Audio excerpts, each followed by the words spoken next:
jawaban yang ku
juga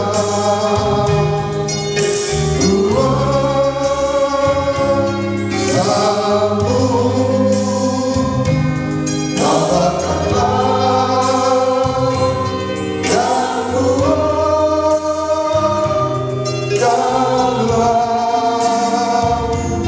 imanku, jadikanlah aku ini nampak setiamu, agar dapat aku hidup selalu di sisimu.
Tuhan, Bapak ini sedang berbagi dengan Tuhan siapapun kita, baik bulan baca.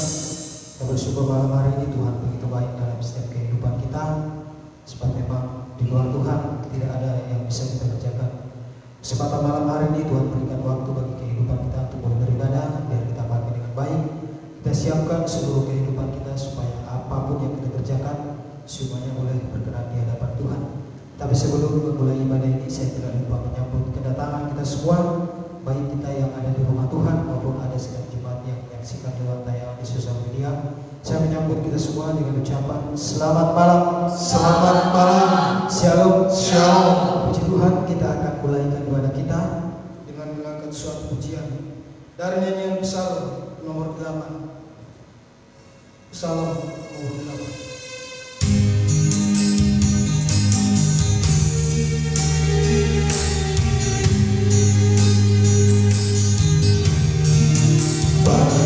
Satunya yang terjadi di dalam dunia hari ini, tiada dikaya tak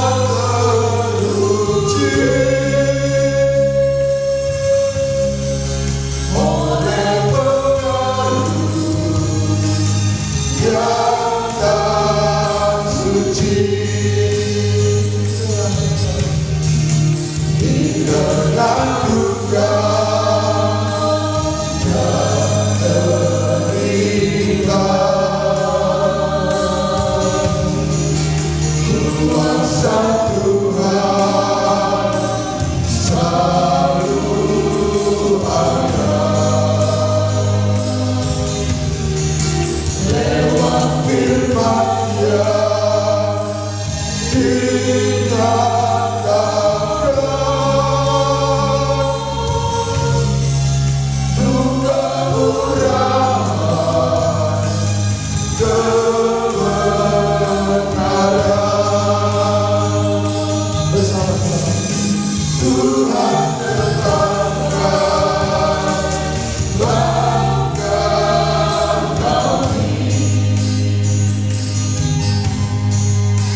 Pujian ini mengingatkan setiap kehidupan kita, baik sebagai seorang remaja muda maupun kehidupan kita,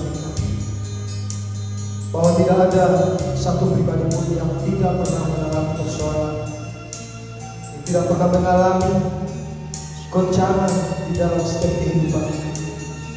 Mungkin berbeda persoalan, berbeda masalah yang Tuhan izinkan kita hadapi, tapi seringkali itu membuat kehidupan kita tanpa sadar ingin meninggalkan Tuhan, memilih jalan di luar Tuhan, sebab kelihatannya apa yang dunia tawarkan. Tetapi pujian ini mengingatkan kehidupan kita bahwa Tuhan menetapkan setiap kehidupan kita untuk menghadapi persoalan. Sebab dengan demikian Tuhan akan menunjukkan bahwa Dia di atas segalanya. Dia lebih besar dari setiap persoalan yang kita hadapi. Kita bersyukur malam hari ini di tengah-tengah persoalan yang mungkin kita hadapi saat ini. Tuhan membawa kehidupan kita, memperjuangkan kehidupan kita untuk boleh terus berada dalam ibadah ini. Satu hal yang perlu kita kerjakan, bahwa kita harus menyadari itu semua bukan karena kuat hebat kita, bukan karena sesuatu yang berlebihan dalam kehidupan kita atau kelebihan kita, tetapi semua hanya sebatas kemurahan Tuhan. Sehingga malam hari ini Tuhan bawa kembali kehidupan kita untuk boleh bertemu dengan Dia lewat firman-Nya. Itu yang kita syukuri, itu yang harus kita perjuangkan, bahwa kasih Tuhan terus ada dalam kehidupan kita. Kembali berikan pujian dengan lebih sungguh-sungguh dari atas dan jamah hati kita. Yang ketiga, kemuliaan yang abadi. Kita jamah hati.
Terima kasih Tuhan, terima kasih Bapa yang kami sembah di dalam nama Tuhan Yesus Kristus. Kami bersyukur pada saat malam hari ini Tuhan, sebab Tuhan begitu mengasihi kehidupan kami. Walaupun seringkali kehidupan kami tanpa sadar mengabaikan kasih dari Tuhan, lewat setiap perbuatan kami, lewat setiap tindakan yang kami kerjakan yang seringkali menyakiti hati Tuhan. Tetapi malam hari ini Tuhan, kami sangat bersyukur, walaupun kami manusia berdosa, tetapi Engkau senantiasa memperjuangkan kehidupan kami. Engkau senantiasa mengasihi kehidupan kami setiap pribadi. Buktinya malam hari ini Tuhan, kami boleh berada di rumah Tuhan. Tujuan kami hanya satu, bagaimana supaya kami boleh menyenangkan hati Tuhan. Sebab waktu-waktu ini bukanlah waktu yang begitu baik Tuhan.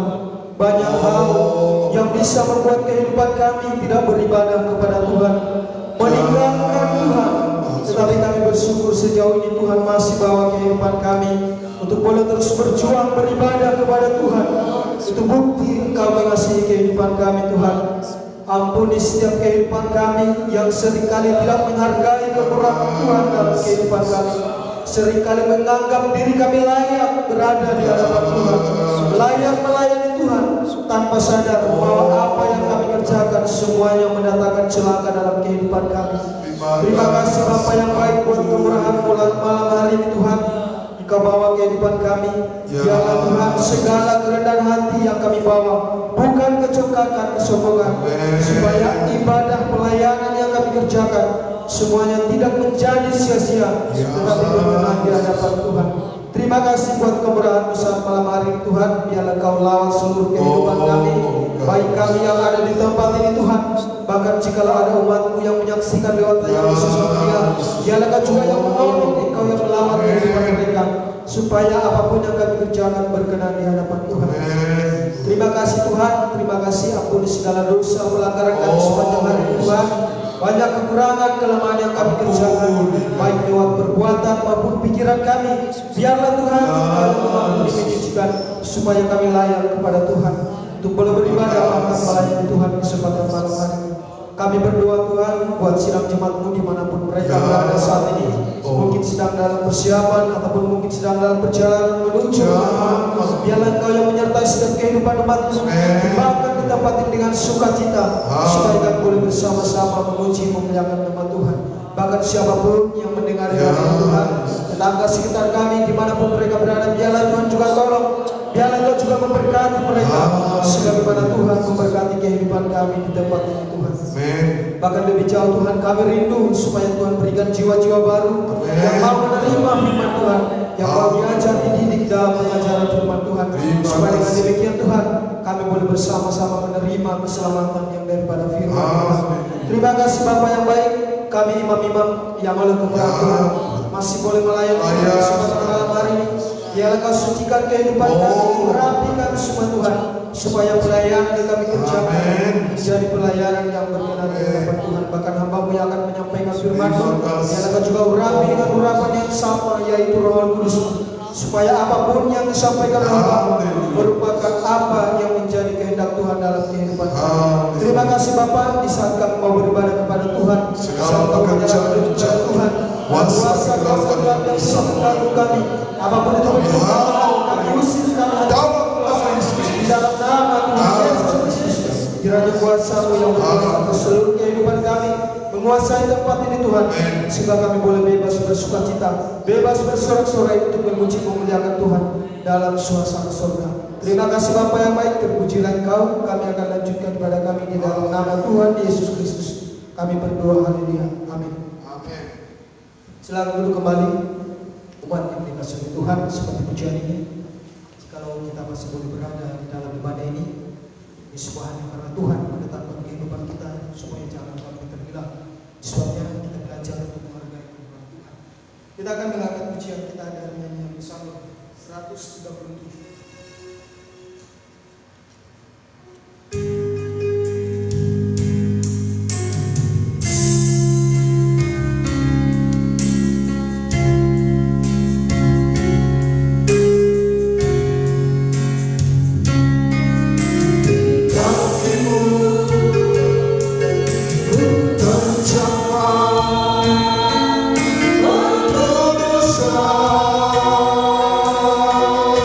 Oh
yaitu berada di rumah Tuhan untuk mulai menerima firman Tuhan. Amin, Pak Tuhan. Amin. Tuhan, kita akan masih menaikkan pujian kita dari nyanyian rohani nomor 8. Ku pergi, dunia lalu segera.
persoalan ataupun kesusahan itu datang, ataupun antikris itu datang, tapi kita berdoa supaya ketika itu terjadi, kehidupan kita sudah tidak lagi ada di dunia. Amin.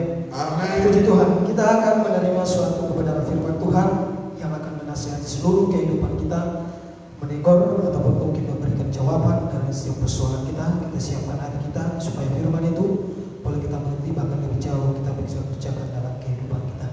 Kita akan menaikkan pujian dari nyanyian Psalm 142 yang menantikan Tuhan.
Haleluya. Inilah yang menjadi dambaan di dalam seluruh kehidupan kami. Tuhan terus memberikan kami kekuatan yang dibaharui. Tuhan terus memberikan sukacita dan semangat yang terus dibaharui. Sampai tiba saatnya Tuhan, kami mencapai langkah-langkah terakhir. Kami bisa berjumpa dengan Tuhan dalam kemuliaan yang abadi. Kami sangat bersyukur kesempatan malam ini Tuhan, atas anugerah yang begitu besar. Engkau memberikan kesempatan yang baik. Kami boleh ada dalam rumah Tuhan, dalam ibadah doa penyembahan malam ini. Bapa, kami akan menyembah Engkau. Tetapi sebelum lebih jauh kami menyembah dan memuja Engkau, beberapa saat kami akan kembali untuk merenungkan firman Tuhan. Roh Kudus jamah dan tolong kami. Roh Kudus urapi kami, supaya saat firman-Mu diberitakan kami mampu menangkap, mengerti dengan baik, mampu mengimani, bahkan mampu menghidupi, sehingga sehingga kehidupan kami senantiasa bersuasana sorga. Dudukkan kami dengan baik, seluruh sarana yang dipakai menyampaikan firman-Mu, percik dengan kuasa darah-Mu, sehingga siapapun yang oleh kemurahan Tuhan bisa mendengar firman Tuhan, semua dilawat dan diberkati oleh Tuhan. Hamba berserah diri dalam pemberitaan firman-Mu. Biarlah kuasa hikmat yang dari Tuhan terus menolong seluruh kehidupan hamba-Mu. Dalam nama yang besar Tuhan Yesus Kristus, Kepala Gereja, mempelai pria sorga, kami bersyukur dan kami sambut kebenaran firman Tuhan. Haleluya. Amin.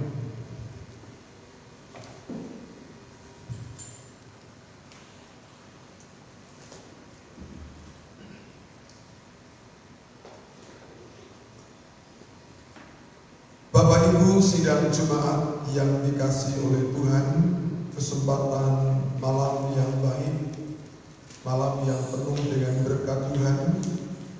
Kembali kita bersama-sama menaikkan rasa syukur kita kepada Tuhan.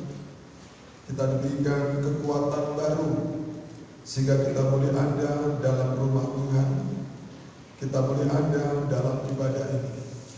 Mari sebelum kita akan bersama-sama menggunakan waktu malam ini menyembah dan memuja Tuhan, menaikkan doa-doa syafaat kita kepada Allah, kita akan lebih dahulu merenungkan firman Tuhan, supaya lewat kekuatan firman Allah, saya dan saudara didorong oleh Tuhan, didorong oleh kasih Allah untuk bergairah menyembah Dia dalam roh dan kebenaran. Saya tidak lupa menyapa seluruh sidang jemaat, baik yang ada di rumah Tuhan maupun mungkin ada sidang jemaat yang mengikuti ibadah di lewat media sosial yang begitu sangat terbatas. Saya bersama istri menyapa kita semua dengan ucapan selamat malam. Selamat malam. Puji Tuhan, selamat berbahagia kembali dalam kita menikmati kebenaran firman Tuhan. Kita akan lanjutkan firman Tuhan yang berada dalam Injil Markus. Malam ini kita akan lanjutkan firman Tuhan dalam Injil Markus pasal 3, yaitu ayat 7 sampai dengan ayat yang ke-12. Mari kita akan melihat firman Allah ini. Kita berdoa supaya Tuhan menolong setiap kehidupan kita, sehingga kita mampu mengerti apa yang Tuhan rindukan lewat firman-Nya. Dalam ayat 7 sampai dengan ayat 12 saya akan memberikan tema firman Tuhan pada malam ini, yaitu Yesus solusi penyakit jasmani dan rohani. Bahkan Dia solusi semua persoalan yang manusia hadapi. Mari kita akan melihat firman Allah ini. Silakan dibaca lebih dahulu. Yesus menyembuhkan banyak orang. Ya, berikutnya Lembaga Alkitab Indonesia menulis dengan judul Yesus menyembuhkan banyak orang. Kata menyembuhkan ini menunjukkan bahwa orang-orang ini tadinya sakit. Begitu banyak persoalan, begitu banyak masalah. Ketika dia datang kepada Yesus, tidak ada seorang pun yang dikecewakan oleh Tuhan. Semua ditolong, semua disembuhkan. Ingat baik-baik umat Tuhan, asal saja kita gereja Tuhan ini mau datang kepada Tuhan dengan rendah hati, dengan kehidupan yang bertobat sungguh-sungguh. Tidak ada masalah, tidak ada solusi yang tidak ada jawaban dari Tuhan. Semua pasti Tuhan jawab. Mari kita baca. Kemudian Yesus dengan murid-muridnya menyingkir ke danau, dan banyak orang dari Galilea mengikutinya, juga dari Yudea. Ya, saudara perhatikan dalam ayat 7 ini dikatakan Yesus dan murid-muridnya menyingkir ke danau. dan banyak orang mengikutinya. Apa yang menyebabkan Yesus menyingkir? Tentu kita tidak terlepas membaca ayat sebelumnya. Dikatakan dalam ayat sebelumnya, yaitu ayat 6, lalu keluarlah orang-orang Farisi dan segera bersekongkol dengan orang-orang Herodian untuk membunuh dia. Itu alasan kenapa Yesus dan murid-muridnya menyingkir. Sebab ayat sebelumnya dikatakan orang-orang Farisi dan orang-orang Herodian bersekongkol untuk membunuhnya. Ya, sehingga dalam ayat 7 dikatakan kemudian Yesus dan murid-muridnya menyingkir ke danau. Ya, ayat ini sebenarnya kalau kita renungkan baik-baik, secara tidak langsung memberikan pengertian bahwa Yesus dan murid-muridnya mampu menghindari segala bentuk kejahatan. Ya, sekali lagi, kalau kita renungkan ayat 7 ini berlatar belakangkan ayat yang ke-6, Yesus dan murid-muridnya mampu menghindarkan diri dari segala bentuk kejahatan. Ketika ada orang mau berbuat jahat, ketika ada orang bersekongkol untuk membunuhnya, Yesus dan murid-muridnya menyingkir. Ini namanya menghindari. Makanya mari umat Tuhan ingat baik-baik, pasal ini masih berbicara soal pertobatan, masih berbicara soal misbah korban bakaran. Dan memang itulah salah satu ciri orang kalau betul-betul bertobat. Orang bertobat itu bukan hanya perkataan saya bertobat, tapi orang bertobat itu apa? Mampu menghindari segala dosa, mampu menghindari segala bentuk-bentuk kejahatan. Bahkan lebih dalam lagi nanti kalau saudara baca dalam suratan Roma, tidak membalas kejahatan dengan kejahatan, tetapi sebaliknya mampu mengalahkan kejahatan. Itu orang bertobat. Coba kita baca dulu Roma pasal 12. Jadi orang bertobat itu bukan hanya sebatas slogan saya orang bertobat, tidak, tetapi betul-betul ada faktanya. Mampu menghindari dosa, mampu mengalahkan kejahatan. Bukan mengalahkan kejahatan dengan kejahatan. Roma 12 ayat 21. Mari kita baca ayat ini. Nasihat untuk hidup dalam kasih. Ya, nasihat untuk hidup dalam kasih. Bukan hanya berkata tentang cinta, tetapi harus hidup dalam cinta. Sebab seringkali kelemahan kita gereja Tuhan sangat mudah berkata-kata temanya cinta, tapi hidup di luar cinta. Nah, ini masalah. Mari baca ayat yang ke-21. Apa itu cinta? Janganlah kamu kalah terhadap kejahatan. Janganlah kamu kalah terhadap kejahatan. Lihat ini, Yesus mau dibunuh oleh orang-orang Farisi yang bersekongkol dengan orang-orang Herodian. Dia mikir. Artinya apa? Yesus tidak membalas. Dia menyingkir. Ini mampu mengalahkan. Terus, tetapi kalahkanlah kejahatan dengan kebaikan. nah, lebih dalam lagi, kalahkan kejahatan dengan kebaikan. Minimal umat Tuhan, ketika orang berbuat jahat kepada kita, ketika orang mengikhtiarkan yang jahat kepada kita, jangan lawan itu dengan kejahatan. Walaupun mungkin belum mampu membalas dengan kebaikan. Sebab memang tidak mudah Bapak Ibu membalas kejahatan dengan kebaikan. Amin. Saya tanya umat Tuhan, membalas kejahatan dengan kebaikan mudah atau sulit? Sangat sulit. Sebab ayat ini sebelumnya dikatakan dalam ayat yang ke-20, tetapi jika seterumu lapar, berilah dia makan.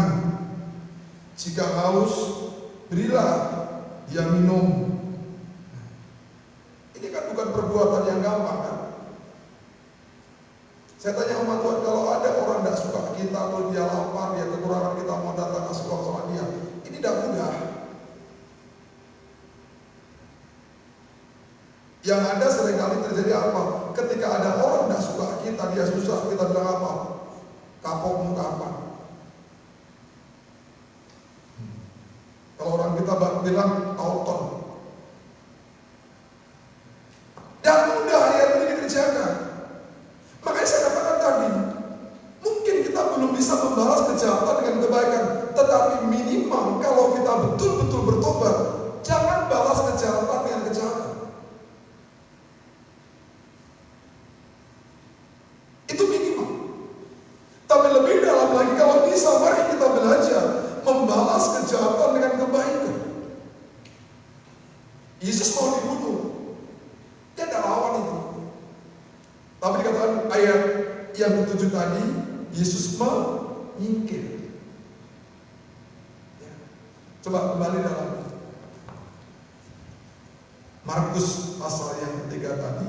Kemudian Yesus dengan murid-muridnya menyingkir ke danau, dan banyak orang dari Galilea mengikutinya, juga dari Yudea, dari Yerusalem, dari Idumea, dari seberang Yordan, dan dari daerah Tirus dan Sidon, datang banyak orang kepadanya.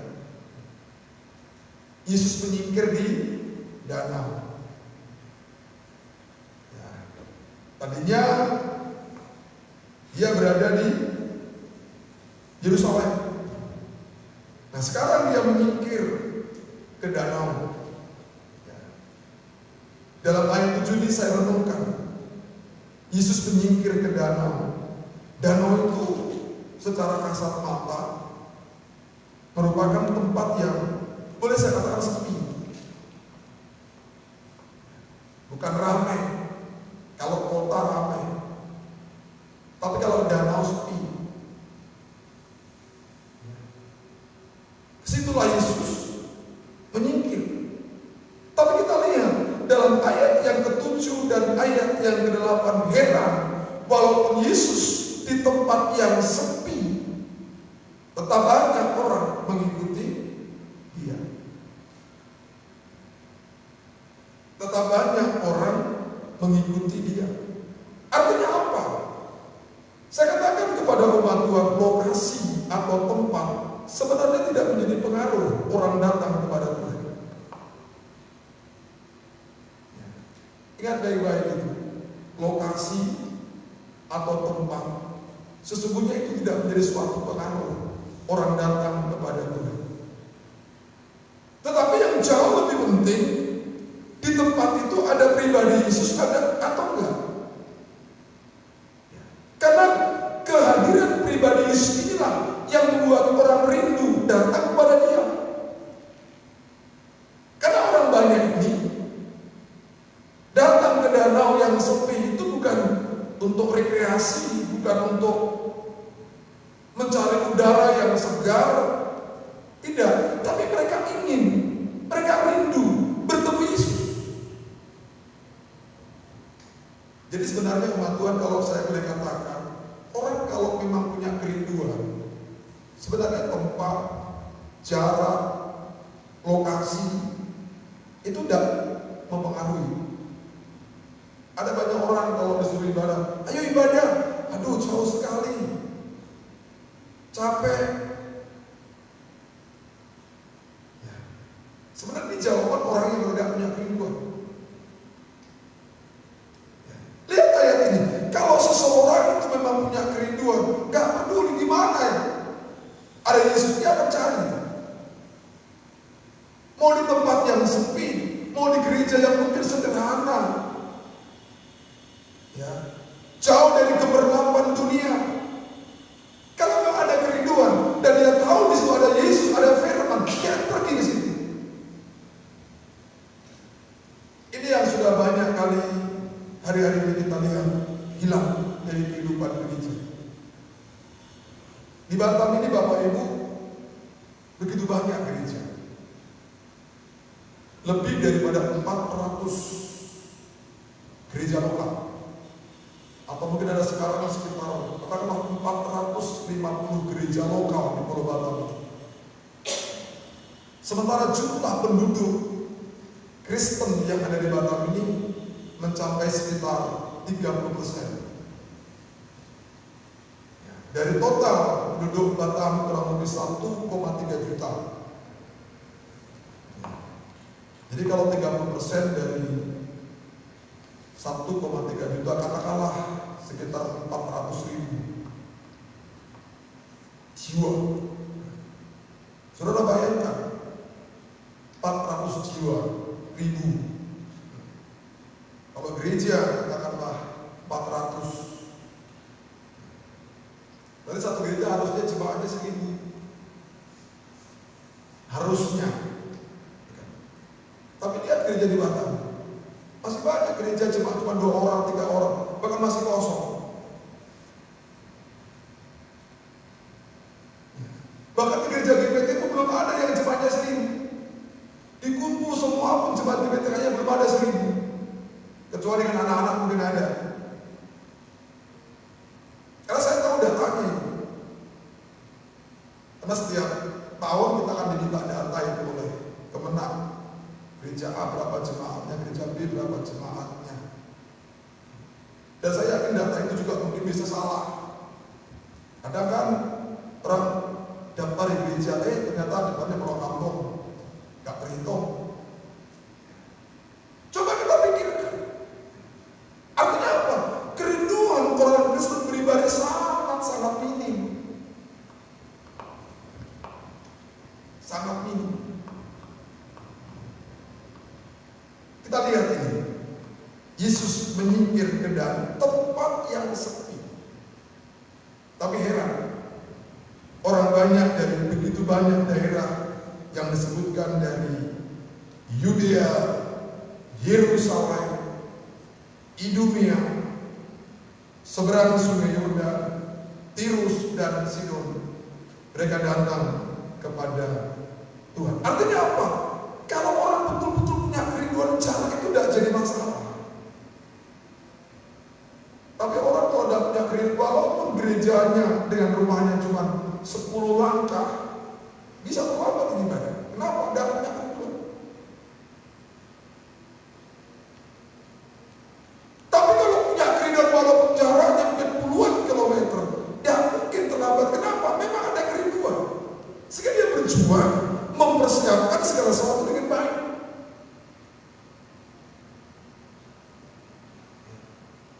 Makanya mari umat Tuhan buktikan kita rindu bertemu Tuhan. Bukan hanya dia omong, tapi antusias kita, perjuangan kita ketika kita beribadah. Coba lanjutkan ayat 8 sampai 10. Dari Yerusalem, dari Idumea, dari seberang Yordan, dan dari daerah Tirus dan Sidon datang banyak orang kepadanya. Ya, datang banyak orang kepadanya. Jadi mereka datang karena kerinduan, tidak peduli tempat yang sepi. Jadi kalau orang mengatakan, fasilitas itu mempengaruhi, saya katakan tidak. Tempat itu mempengaruhi, saya katakan tidak. Tergantung seseorang itu punya kerinduan atau tidak. Tidak sedikit hamba Tuhan di Batam ini yang buka pelayanan di hotel tutup, gak jalan. Padahal di hotel, istilah kasarnya gulung tikar, ada. Jadi bukan karena lokasi, bukan karena tempat. Ada nggak sidang Tuhan punya kerinduan beribadah? Makanya menjadi sesuatu yang sangat penting menghadirkan pribadi Yesus dimanapun berada. Itu menjadi sesuatu yang sangat penting. Dan orang yang datang pun juga memang harus punya kerinduan ingin bertemu Yesus. Jangan yang lain. Coba yang ini. Mereka pergi ke danau di Galilea. Untuk apa? Untuk bertemu Yesus. Bukan untuk rekreasi, bukan untuk berenang atau sekedar memancing, tidak. Mereka ingin bertemu Yesus. Sehingga walaupun tempatnya mungkin terpencil, mungkin sepi, bagi mereka tidak menjadi suatu persoalan. Makanya umat Tuhan begitu harusnya yang duduk di pikiran manusia ini.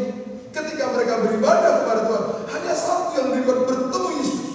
Sehingga pasti kalau kerinduan ini ada, dia akan berjuang. Mau di tempat sepi, mau di tempat ramai, nggak pengaruh. Ayat 10. Sebab ia menyembuhkan banyak orang, sehingga semua penderita penyakit berdesak-desakan kepadanya hendak menjamahnya. Perhatikan baik-baik. Dalam ayat 10 ini yang datang bukan hanya yang sehat. Makanya dikatakan dalam ayat 10, sebab ia menyembuhkan banyak orang, sehingga semua penderita penyakit berdesak-desakan kepadanya hendak menjamahnya. Jadi yang datang di danau Galilea ini Bapak Ibu, bukannya orang sehat di sini, tetapi banyak orang sakit.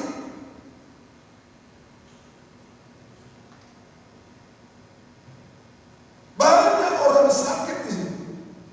Jadi kita lihat ayat 10 ini, dari antara orang banyak yang datang kepada Yesus di danau, banyak di antara mereka yang sakit. Saya juga mau katakan kepada umat Tuhan, kita harus jujur. Kalau kita melihat dan membaca ayat 10 ini, secara rohani pun tidak bisa kita pungkiri, tidak semua orang yang berada di rumah Tuhan itu orang sehat secara rohani. Banyak orang sakit di situ secara rohani. Coba kita malam ini, ya semoga kita semua rohani kita sehat. Amin umat Tuhan. Tapi kalau menurut ayat ini, selalu itu ada sih dengan jemaat itu yang sakit rohani. Makanya kalau saudara baca dalam kitab Ayub pasal pertama, ketika anak-anak Allah menghadap Tuhan, di situ iblis juga menghadap. Percayalah ini. Jadi orang beribadah dalam gereja sekalipun, itu bukan semuanya orang rohani Bapak Ibu. Tapi di situ juga ada anak iblis. Di situ juga ada orang yang secara rohani sakit. Ya semoga kita ini sehat-sehat secara rohani. Amin umat Tuhan. Amin umat Tuhan. Coba baca dulu itu kitab Ayub.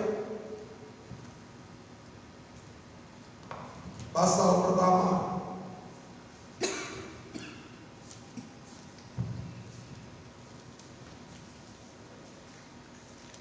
Ayat yang ke-6. Kesalehan Ayub dicoba. Ayat yang ke-6. Pada suatu hari datanglah anak-anak Allah menghadap Tuhan. Datanglah anak-anak Allah. Malam ini kita datang kepada Tuhan. Kita anak-anak Allah kan? Amin umat Tuhan. Mana ayatnya? Yohanes, suratan, bukan Injil. Dalam suratan Yohanes kita ini oleh kasih karunia disebut anak-anak Allah. Kita menghadap Tuhan sekarang ini, kita beribadah. Beribadah ini menghadap Tuhan, bukan menghadap manusia. Makanya ibadah saya katakan berulang-ulang, gak bisa kita bermain-main. Ulang sekali ayat ini. Pada suatu hari datanglah anak-anak Allah menghadap Tuhan, dan di antara mereka datanglah juga iblis. Nah, perhatikan umat Tuhan. Di saat anak-anak Allah datang kepada Tuhan beribadah, datang juga anak-anak iblis. Di situ anak-anak iblis juga. Makanya jangan pikir kalau sudah berada di gereja semua orang suci, tidak. Ada juga di situ penjahat. Ada di situ anak-anak iblis.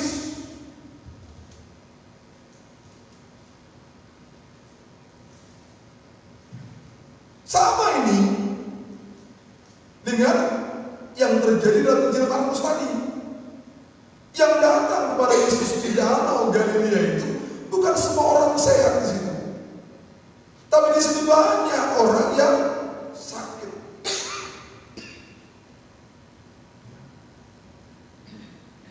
Mereka datang kepada Yesus dengan harapan, dengan kerinduan, bisa menjamah dan disembuhkan.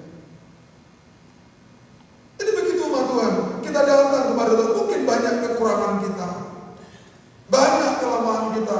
Kita rindu saat beribadah, Tuhan tolong kita. Lanjut baca ayat ini sedikit.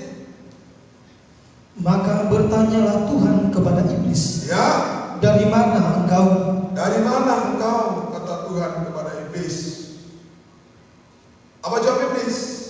Lalu jawab iblis kepada Tuhan, dari perjalanan mengelilingi dan menjelajah bumi. Nah, itu sifat iblis itu, gak bisa tenang. Ada loh orang Kristen kalau ibadah gak bisa tenang.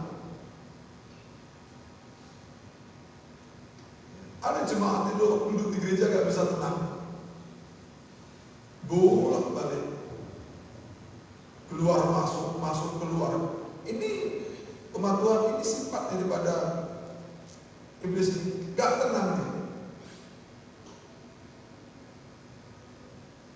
Makanya biasakan umat Tuhan kalau beribadah duduk dengan baik. Amin umat Tuhan. Ada itu orang Kristen kalau ibadah bolak balik keluar.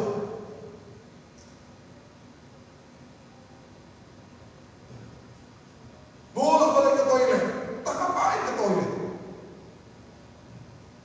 Iblis sifatnya apa? Gak bisa tenang dia. Mutar sana, mutar sini.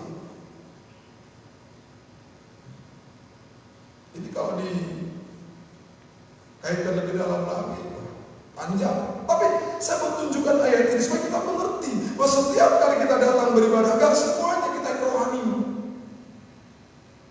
gak semuanya anak-anak Allah, tapi juga ada anak-anak iblis.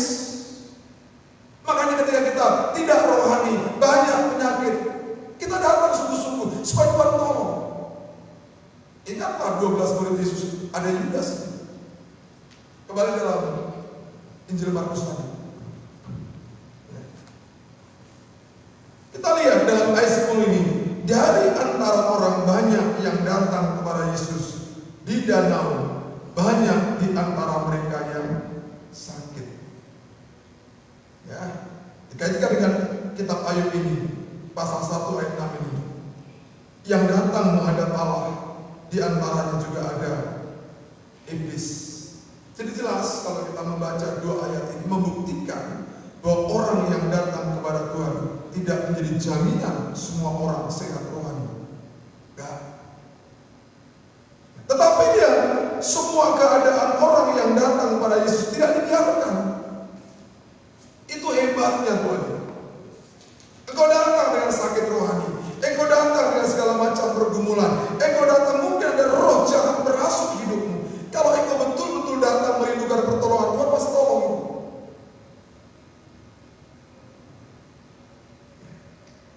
Katakanlah kita datang dari rumah kita dirasuk roh jahat. Ada banyak hal-hal yang negatif dari kehidupan kita. Kalau kita datang kepada Tuhan dengan rendah, Tuhan pasti tolong. Makanya yang sakit pun disembuhkan. Coba kita baca ayat ini, lanjutkan ayat yang ke seterusnya. Bila mana roh-roh jahat melihat dia, mereka jatuh tersungkur di hadapannya. Nah, lihat teman-teman, semua persoalan orang baik diselesaikan Yesus. Yang sakit disembuhkan, yang dirasuk roh jahat dilepaskan. Artinya kalau kita datang kepada Tuhan, apapun pergumulanmu, apapun beban hidupmu, mau penyakitkah, mau kau dirasuk roh jahatkah, Tuhan sanggup melepaskan kita. Amin teman Tuhan. Makanya datanglah pada Yesus dengan segala kerinduan.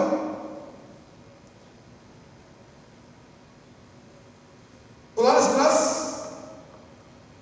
Bila mana roh-roh jahat melihat dia, mereka jatuh tersungkur di hadapannya. hadapannya dan berteriak, "Engkaulah anak Allah." Engkaulah anak Allah. Hebat ya?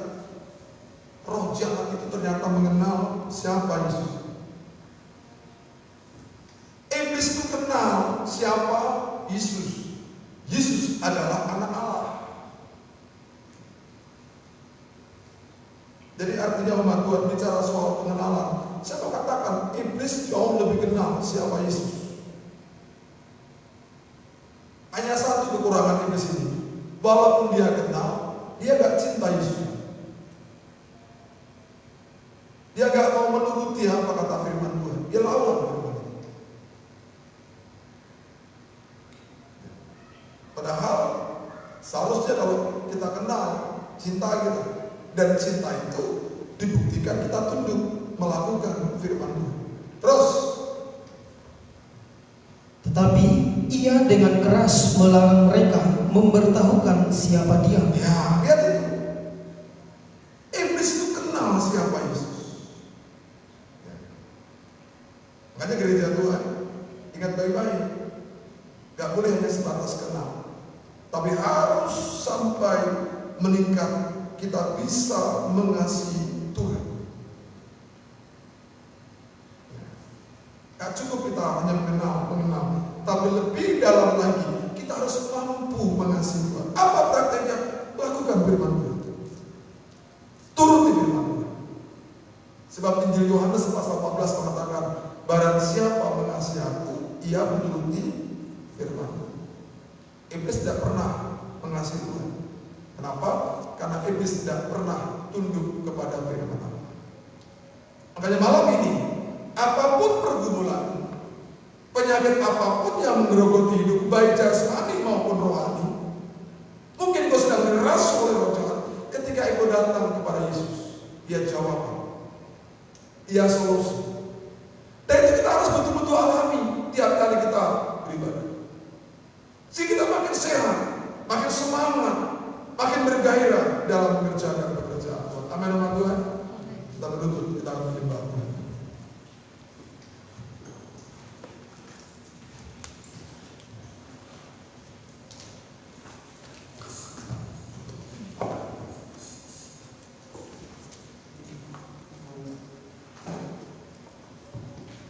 Kita akan naikkan pujian.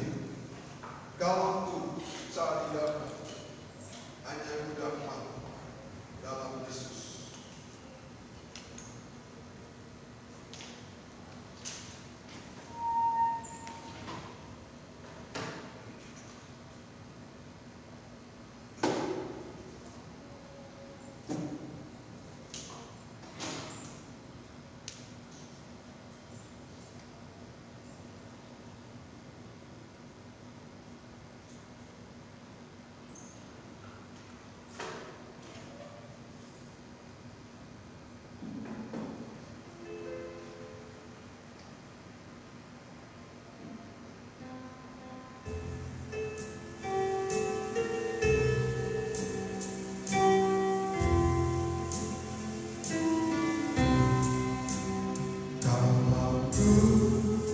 Cari damai, hanya ku dapat dalam Yesus. Kalau ku cari ketenangan, hanya ku temui di dalam Yesus. Tak satu pun dapat menghibur, tak seorang pun dapat menolong. Yesus, jawaban hidupku.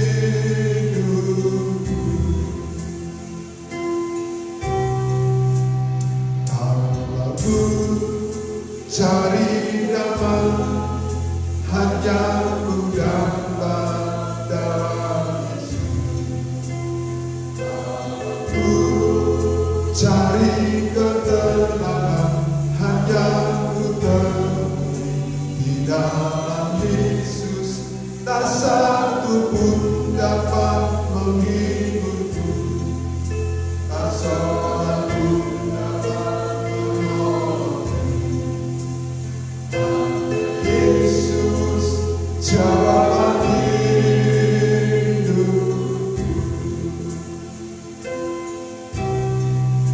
Bersamanya hatiku damai, walau dalam lembah kegelapan.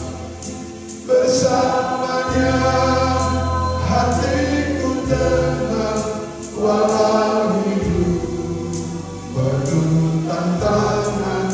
Tak satu pun dapat menghiburku, tak seorang pun dapat menolongku.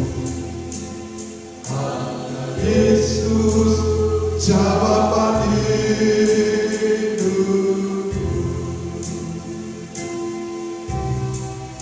Bersamanya hatiku damai, walau dalam lembah kegelapan. Bersamanya hatiku tenang, walau hidup penuh tantangan. Tak satu pun dapat menghiburku, tak seorang pun dapat menolongku. Hanya Yesus jawaban hidup.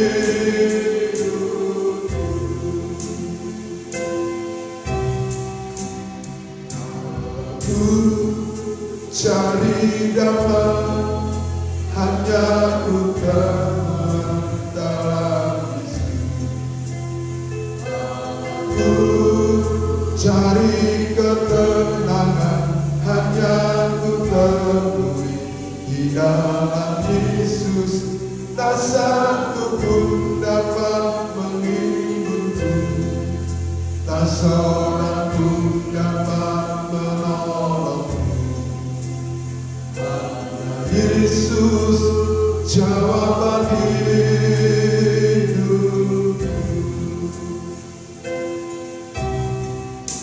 Bersamanya hatiku damai, walau dalam lembah kegelapan. Bersamanya hatiku tenang, walau hidup penuh tantangan. Tak satu pun dapat menghiburku, tak seorang pun dapat menolongku. Hanya Yesus jawaban hidup.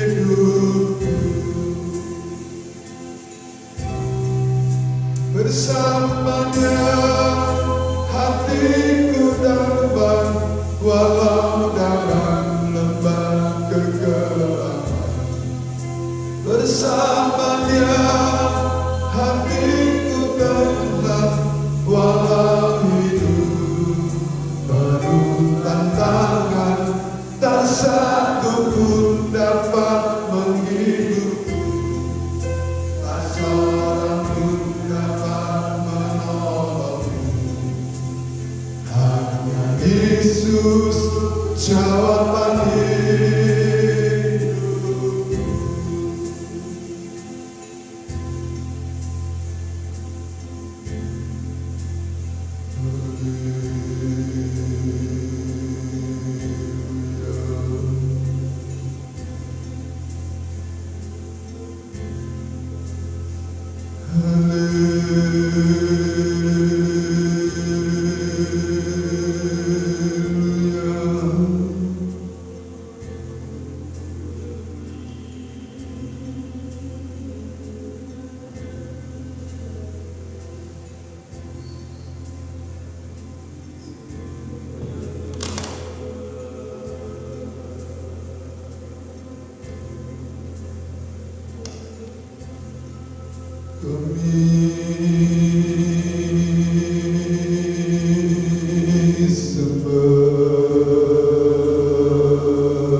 Engkau begitu baik bagi kehidupan kami, Tuhan. Engkau ajaib bagi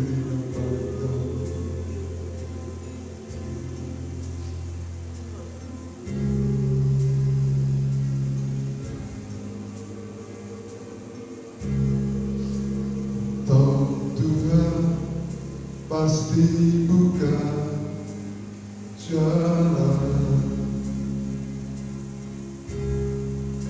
Ku tahu Tuhan pasti bukan jalan. Asalku hidup suci, tidak turut dunia. Ku tahu Tuhan pasti bukan jalan. Tahu Tuhan pasti bukan jalan. Tahu Tuhan pasti bukan jalan.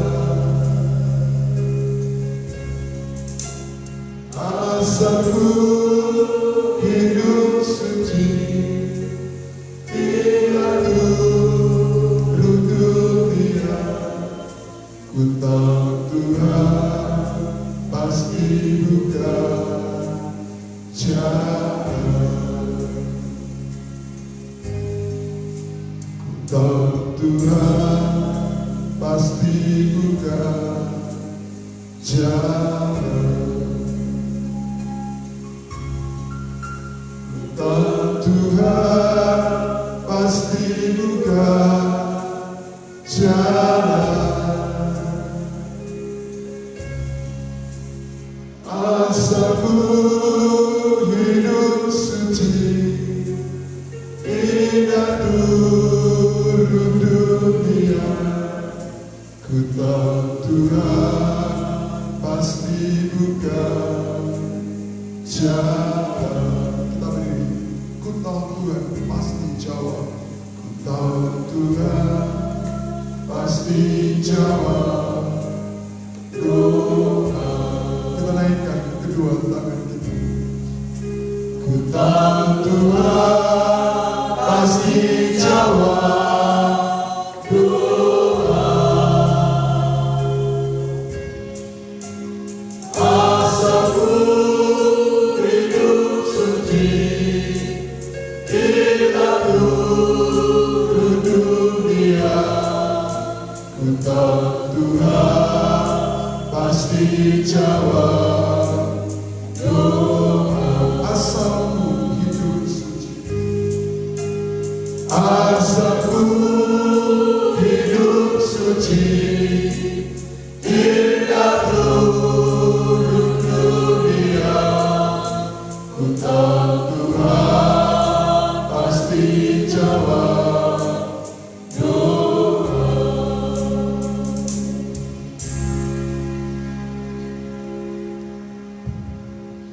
Kami percaya firman-Mu adalah kebenaran, ya dan amin. Apapun yang menjadi persoalan setiap kehidupan kami, bahwa pribadi-Mu adalah solusi yang pasti. Engkau Allah yang tidak pernah mengecewakan.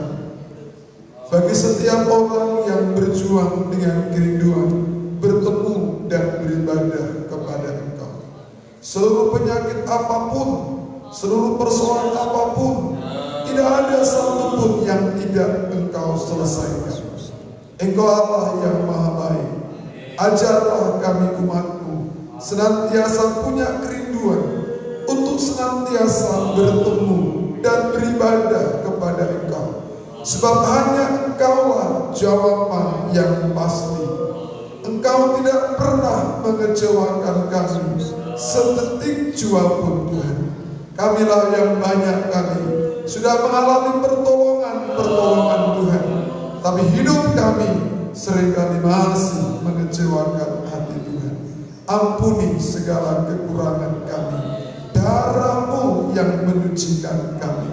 Kami bersyukur buat firman-Mu yang telah kami renungkan malam ini. Tuhan, terima kasih. Terima kasih buat kekuatan yang telah menolong kami dalam menyembah Engkau. Kiranya penyembahan kami beberapa waktu, kiranya menjadi suatu penyembahan yang berbau harum. Tuhan. Kau tahu segala doa-doa pergumulan sidang jemaatmu, baik sebagai pemuda-pemudi, baik sebagai nikah. Tuhan, Engkaulah jawaban dan penolong yang pasti. Engkau Allah yang senantiasa peduli dan memperhatikan seluruh kehidupan kami. Terima kasih berkat-Mu atas seluruh umat-Mu, baik dalam pekerjaan, dalam nikah, dalam masa muda, dalam sekolah. Tuhan, tolong mereka semua. Engkau yang memberkati. Kami berdoa buat rencana renovasi gereja.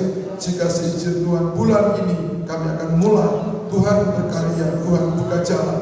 Biarlah segala sesuatu yang kami pikirkan, Tuhan yang menolong dan memberkati. Kami doakan bangsa negara kami. Tuhan tolong, Tuhan berkati.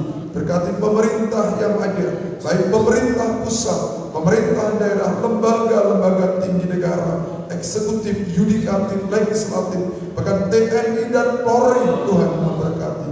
Di tahun-tahun menjelang pemilu, Tuhan tenteramkan bangsa kami, supaya kami umat-Mu tetap tenang, bisa berdoa, bisa beribadah kepada Engkau. Kami juga doakan sinode yang menaungi kami, GPT yang kami cintai.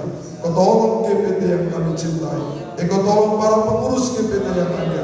Engkau tolong para AMB yang ada, supaya kami semua bersatu berjuang menyatakan firman pengajaran di tengah-tengah dunia yang semakin rusak ini. Kami akan akhiri ibadah ini, Tuhan, kami akan pulang. Sertai umat-Mu dalam perjalanan. Jauhkan dari celaka dan mara bahaya. Penyertaan Tuhan yang ajaib bersama dengan umat Allah. Sementara imam-imam latihan sangkur, Tuhan juga tolong. Kiranya Engkau memberikan hikmat, kuasa dari Tuhan, supaya belajar dengan baik untuk kemuliaan nama Tuhan. Saudaraku yang dikasih Tuhan, sekarang pulanglah engkau dengan buah segala berkat yang indah dari Tuhan. Kiranya damai sejahtera dari Allah Bapa, cinta kasih, kekuatan dari Tuhan Yesus Kristus, serta persekutuan yang indah dan manis dari Roh Kudus bersama dengan kita semua, menyertai kita mulai malam ini sampai Maranatha. Dalam nama Yesus Kristus, kami akhiri ibadah doa penyembahan pada malam ini. Haleluya. Amin. Puji Tuhan, Bapak Ibu sidang jemaat yang dikasih Tuhan, ibadah kita sudah berakhir pada malam ini. Sebagai pengumuman ibadah, tidak ada perubahan. Ibadah akan berjalan sebagaimana jadwal yang sudah kita buat.